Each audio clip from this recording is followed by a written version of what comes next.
Hi friends, welcome to my channel. మీరు కూడా betting card loss అయ్యారా? ఈ వీడియో మీకోసమే అనమాట. ఎవరి వల్ల అయితే మీరు బెట్టింగ్ కార్డు లాస్ అయ్యారో వాళ్ళ మీద కేసులు వేయండి.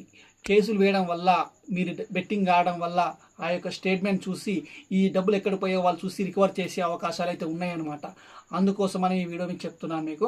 ఎందుకు దీని మీద ఈడీ విచారణ జరిపించాలి. దీని మీద ప్రభుత్వాలు ప్రత్యేక శ్రద్ధ తీసుకొని ఎవరైతే నష్టపోయారో వాళ్ళకి ఆ డబ్బులు తిరిగి ఇప్పించాల్సిందిగా నేను కోరుతున్నాను అనమాట. ఏ ఇన్ఫ్లుయెన్సర్ వల్ల, ఏ యూట్యూబర్ వల్ల మీరు నష్టపోయారో వాళ్ళ మీద కేసులు వేయండి. కేసులు వేయడం వల్ల మీకు నష్టం జరగకుండా లాభం అయితే జరుగుతుంది. ఎంతో కొంత ₹1,00,000 పోగొట్టుకున్నారు, 50,000 మిగులుతాయి, తిరిగి వస్తాయి అనమాట. అందుకోసం చెప్తున్నాను నేను ఈ వీడియో అయితే. మీరు ఎవరి వల్ల అయితే నష్టపోయారో వాళ్ళ మీద కేసులు వేయండి. ఓకేనా? ప్రభుత్వాలు కూడా మీకు అండగా ఉంటాయి. సజ్జనార్ సార్కి ట్యాగ్ చేయండి. ఓకేనా? మీ పలా ఇన్ఫ్లుయెన్స్ వల్ల అయితే నాకు నష్టం జరిగిందా, ఎందుకు లాస్ కావాలి, అందుకోసం ఈ వీడియో. వాళ్ళ మీద కేసులు వేయండి, తిరిగి మీరు డబ్బులు మీరు పొందండి.